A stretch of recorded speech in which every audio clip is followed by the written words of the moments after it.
René Guénon, Introduction générale à l'étude des doctrines hindoues. Deuxième partie, les modes généraux de la pensée orientale. Chapitre 10. La réalisation métaphysique. En indiquant les caractères essentiels de la métaphysique, nous avons dit qu'elle constitue une connaissance intuitive, c'est-à-dire immédiate, s'opposant en cela à la connaissance discursive et médiate de l'ordre rationnel. L'intuition intellectuelle est même plus immédiate encore que l'intuition sensible, car elle est au-delà de la distinction du sujet et de l'objet que cette dernière laisse subsister. Elle est à la fois le moyen de la connaissance et la connaissance elle-même, et en elle, le sujet et l'objet sont unifiés et identifiés. D'ailleurs, toute connaissance ne mérite vraiment ce nom que dans la mesure où elle a pour effet de produire une telle identification, mais qui partout ailleurs reste toujours incomplète et imparfaite. En d'autres termes, il n'y a de connaissance vraie que celle qui participe plus ou moins à la nature de la connaissance intellectuelle pure, qui est la connaissance par excellence. Toute autre connaissance, étant plus ou moins indirecte, n'a en somme qu'une valeur surtout symbolique ou représentative. Il n'y a de connaissance véritable et effective que celle qui nous permet de pénétrer dans la nature même des choses. Et si une telle pénétration peut déjà avoir lieu jusqu'à un certain point dans les degrés inférieurs de la connaissance, ce n'est que dans la connaissance métaphysique qu'elle est pleinement et totalement réalisable. La conséquence immédiate de ceci, c'est que connaître et être ne sont au fond qu'une seule et même chose. Ce sont, si l'on veut, deux aspects inséparables d'une réalité unique. Aspects qui ne sauraient même plus être distingués vraiment là où tout est sans dualité.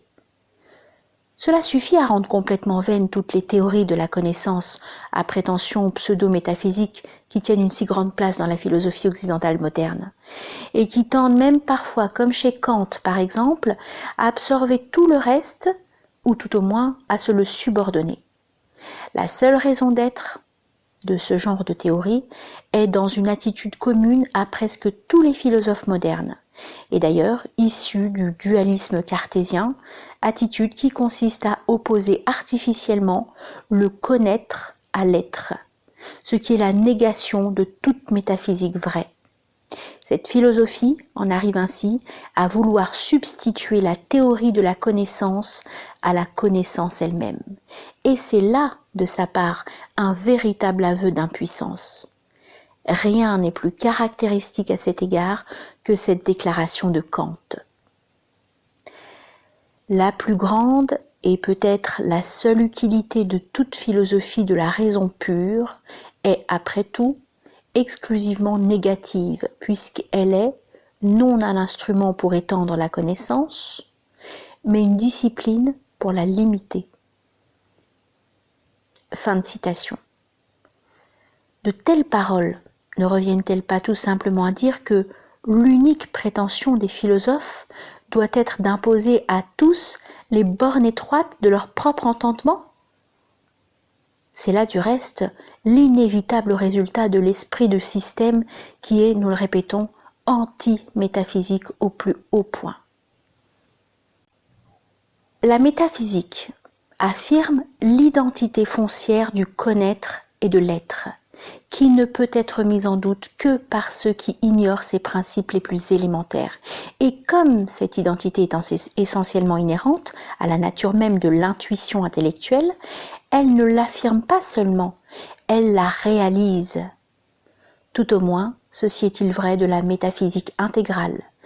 Mais il faut ajouter que ce qu'il y a eu de métaphysique en Occident semble être toujours demeuré incomplet sous ce rapport.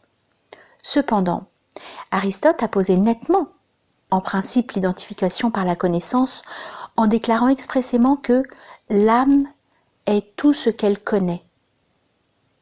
Fin de citation. Mais ni lui, ni ses continuateurs ne semblent avoir jamais donné à cette affirmation sa portée véritable, en tirant toutes les conséquences qu'elle comporte, de sorte qu'elle est demeurée pour eux quelque chose de purement théorique. Cela est mieux que rien, assurément, mais c'est néanmoins fort insuffisant Et cette métaphysique occidentale nous apparaît comme doublement incomplète. Elle l'est déjà théoriquement, en ce qu'elle ne va pas au-delà de l'être, comme nous l'avons expliqué précédemment, et d'autre part, elle n'envisage les choses, dans la mesure même où elle les envisage, que d'une façon simplement théorique. La théorie y est présentée en quelque sorte comme se suffisant à elle-même, et comme étant sa propre fin, alors qu'elle ne devrait normalement constituer qu'une préparation, d'ailleurs indispensable, en vue d'une réalisation correspondante. Il faut ici faire une remarque au sujet de la façon dont nous employons ce mot de théorie. Étymologiquement, son sens premier est celui de contemplation. Et si on le prenait ainsi, on pourrait dire que la métaphysique tout entière, avec la réalisation qu'elle implique, est la théorie par excellence. Seulement, l'usage a donné à ce mot une acception quelque peu différente, et surtout beaucoup plus restreinte. Tout d'abord, on a pris l'habitude d'opposer théorie et pratique. Et dans sa signification primitive, cette opposition étant celle de la contemplation et de l'action. Serait encore justifiée ici puisque la métaphysique est essentiellement au-delà du domaine de l'action, qui est celui des contingences individuelles. Mais l'esprit occidental étant tourné presque exclusivement du côté de l'action et ne concevant point de réalisation en dehors de celle-ci, en est venu à opposer généralement théorie et réalisation. C'est donc cette dernière opposition que nous acceptons en fait pour ne pas nous écarter de l'usage reçu et pour éviter les confusions qui pourraient provenir de la difficulté que l'on a à séparer les termes du sens qu'on est habitué à leur attribuer à tort ou à raison. Cependant, nous n'irons pas jusqu'à qualifier de pratique la réalisation métaphysique, car ce mot est resté inséparable dans le langage courant de l'idée d'action qu'il exprimait primitivement et qui ne saurait aucunement s'appliquer ici. Dans toute doctrine qui est métaphysiquement complète, comme le sont les doctrines orientales, la théorie est toujours accompagnée ou suivie d'une réalisation effective, dont elle est seulement la base nécessaire. Aucune réalisation ne peut être abordée sans une préparation théorique suffisante, mais la théorie tout entière est ordonnée en vue de la réalisation, comme le moyen en vue de la fin. Et ce point de vue est supposé, au moins implicitement, jusque dans l'expression extérieure de la doctrine.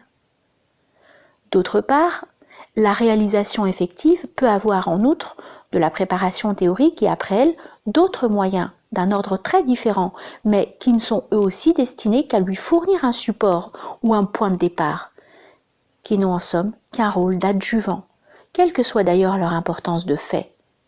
C'est là notamment la raison d'être des rites de caractère et de portée proprement métaphysique dont nous avons signalé l'existence. Toutefois, à la différence de la préparation théorique, ces rites ne sont jamais regardés comme des moyens indispensables, ils ne sont qu'accessoires et non essentiels, et la tradition hindoue, où ils ont cependant une place importante, est tout à fait explicite à cet égard. Mais ils n'en peuvent pas moins, par leur efficacité propre, faciliter grandement la réalisation métaphysique, c'est-à-dire la transformation de cette connaissance virtuelle qu'est la simple théorie en une connaissance effective. Ces considérations peuvent assurément sembler fort étranges à des Occidentaux qui n'ont jamais envisagé même la simple possibilité de quelque chose de ce genre. Et pourtant, à vrai dire, on pourrait trouver en Occident une analogie partielle, bien qu'assez lointaine, avec la réalisation métaphysique, dans ce que nous appellerions la réalisation mystique. Nous voulons dire qu'il y a dans les états mystiques, au sens théologique de ce mot, quelque chose d'effectif qui en fait plus qu'une connaissance simplement théorique, encore qu'une réalisation de cet ordre soit toujours forcément limitée. Par là même qu'on ne sort pas du mode proprement religieux, on ne sort pas non plus du domaine individuel. Les états mystiques n'ont rien de supra-individuel. Ils n'impliquent qu'une extension plus ou moins indéfinie des seules possibilités individuelles, qui du reste vont incomparablement plus loin qu'on ne le suppose d'ordinaire, et surtout que les psychologues ne sont capables de le concevoir, même avec tout ce qu'ils s'efforcent de faire rentrer dans leur subconscient. Cette réalisation ne peut avoir une portée universelle ou métaphysique et elle demeure toujours soumise à l'influence d'éléments individuels, principalement d'ordre sentimental. C'est là le caractère même du point de vue religieux.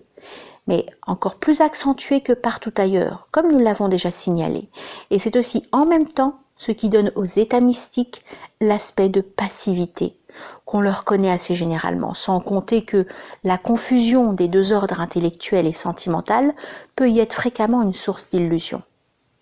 Enfin, il faut noter que cette réalisation, toujours fragmentaire et rarement ordonnée, ne suppose point de préparation théorique. Les rites religieux y jouent bien ce rôle d'adjuvant que jouent ailleurs les rites métaphysiques, mais elle est indépendante en elle-même de la théorie religieuse qu'est la théologie.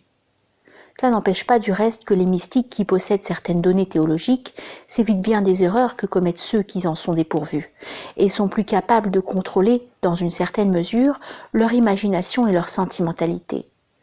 Telle qu'elle est, la réalisation mystique ou en mode religieux, avec ses limitations essentielles, est la seule qui soit connue dans le monde occidental.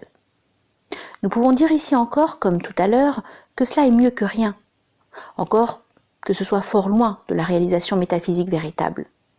Nous avons tenu à préciser ce point de vue de la réalisation métaphysique parce qu'il est essentiel à la pensée orientale, et d'ailleurs commun aux trois grandes civilisations dont nous avons parlé.